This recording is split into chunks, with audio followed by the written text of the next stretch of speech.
धीरे बोलो। यस। सन 1960 के दशक में जब स्त्री मुक्ति आंदोलन शुरू हुआ था, तभी से अक्सर स्त्री स्वतंत्रता की बात बड़े जोर शोर से उठाई जाती है। सवाल है कि इस स्त्री स्वतंत्रता का अभिप्राय क्या है?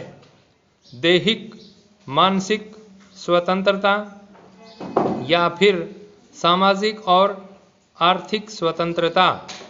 एक स्त्री किस तरह की स्वतंत्रता चाहती है और क्यों? यह सभी जानते हैं कि हमारा भारतीय समाज पुरुष प्रधान समाज रहा है, जहां आज भी स्त्रियों की स्थिति उतनी सुदृढ़ नहीं है जितनी अन्य विकसित देशों में है।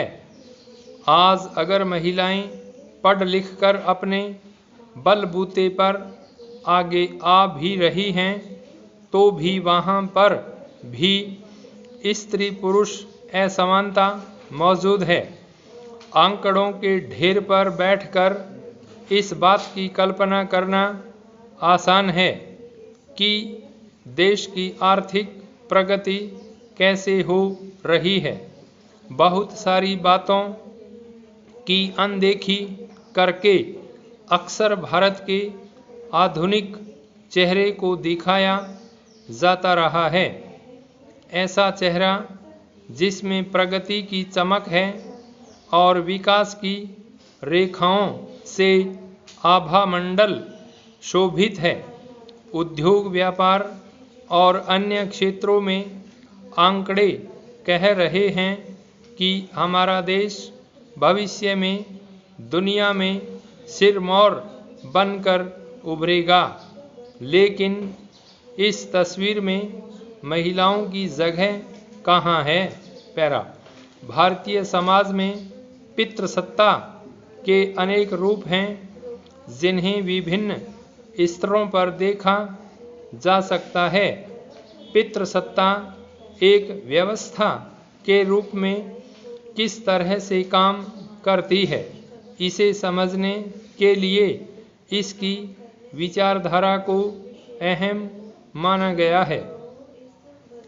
विचारधारा के तौर पर यह महिलाओं में ऐसी सहमति पैदा करता है जिसके तहत महिलाएं पितृसत्ता को बनाए रखने में मदद करती हैं, क्योंकि समाजीकरण के जरिए वे खुद पुरुष वर्चस्व को आत्मसात करके उसके प्रति अपनी सहमति देती हैं। उनकी इस सहमति को कई तरीकों से हासिल किया जाता है, मसलन उत्पादन संसाधनों तक उनकी पहुंच का न होना और परिवार के मुखिया पर उनकी आर्थिक निर्भरता। इस आधार पर यह समझना जरूरी हो जाता है कि पितृसत्ता सिर्फ एक वैचारिक व्यवस्था नहीं है, बल्कि इसका भौतिक आधार भी है। पितृसत्ता में महिलाओं को शक्ति और वर्चस्व के साधनों से वंचित करने पर उनकी सहमति आसानी से हासिल कर ली जाती है। फिर जब महिलाएं पितृसत्ता के इशारों पर जिंदगी जीने लगती हैं, तो उन्हें वर्गीय सुविधाएं मिलने लगती हैं। उन्हें मान सम्मान के तगमों से भी नवाजा जाता है।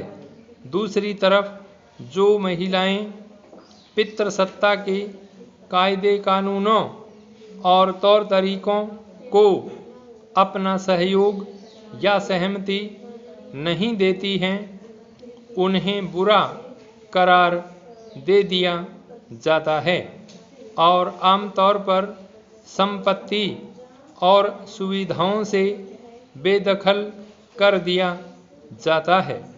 मुझे अक्सर यह लगता है कि सामाजिक रूप से अब भी हम काफ़ी पिछड़े हैं।